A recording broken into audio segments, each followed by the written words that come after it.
在等待對方，仍然懷內卻不想說出口，懷疑在各自世界等待對方，但可惜不敢再相遇，只怕對方已有另一個，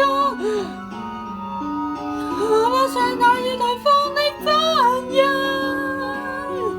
何時相聚也許要等千萬年，我應該如何再重聚？愛情雖然運氣又再升級，不敢與他再次碰面，只怕睇到對方，為何當了家庭分離？究竟我是經歷過那些事？我的痛苦無可比我更清楚，我的離別當初為何要分離？悲傷的離別已無可比我更清楚，我該怎麼做好？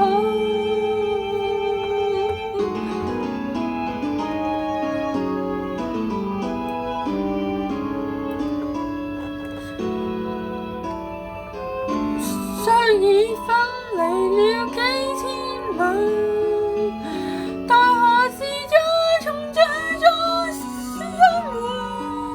我已沒有勇氣再找你，何時重聚也許要更長久，我應怎樣才可重聚？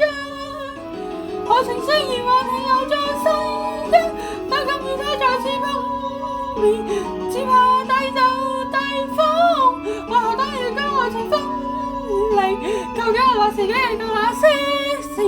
我的痛苦無可比我更清楚，我的離別當初為何要分離？悲傷的離別，我無可比我更清楚，我該怎麼做好？當初離別，我以為我要離別，原來是我個人拖累你，而你又怎樣陪人一起？愛情雖然運氣又再升級，不敢與他再次碰面，只怕睇到對方，為何當年要將愛情分離？究竟我何時經歷過那些事？我的痛苦無可比我更清楚，我的離別當初為何要分離？